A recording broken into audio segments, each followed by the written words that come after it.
إن الذين حقت عليهم كلمة ربك لا يؤمنون ولو جاءتهم كل آية حتى يروا العذاب الأليم فلولا كانت قرية آمنت فنفعها إيمانها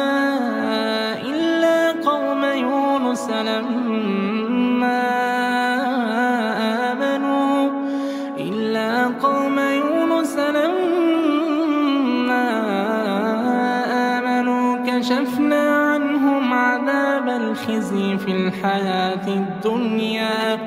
كشفنا عنهم عذاب الخزي في الحياة الدنيا ومتعناهم إلى حين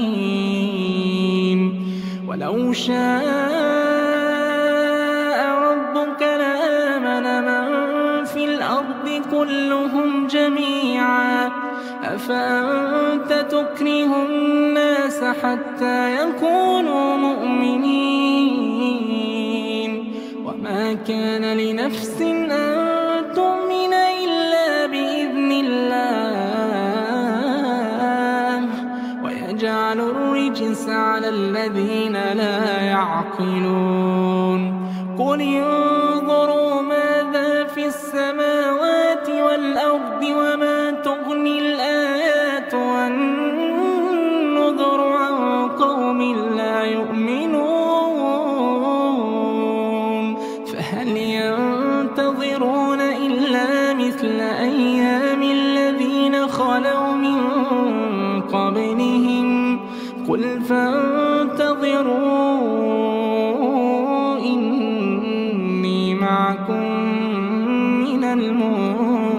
المنتظرين ثم ننجي رسلنا والذين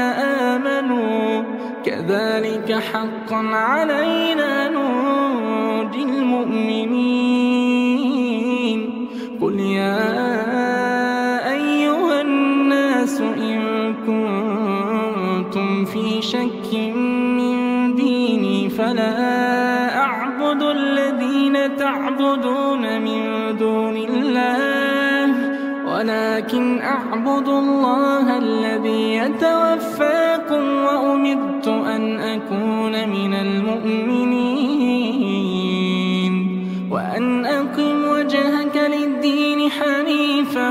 ولا تكونن من المشركين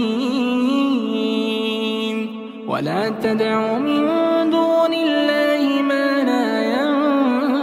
ينفعك ولا يضرك فإن فعلت فإنك إذا من الظالمين وإن يمسسك الله بضر فلا كاشف له إلا هو وإن يردك بخير فلا راد لفضله يصيب به من يشاء من عباده وهو الغفور الرحيم قل يا أيها الناس قد جاءكم الحق من ربكم فمن اهتدى فإنما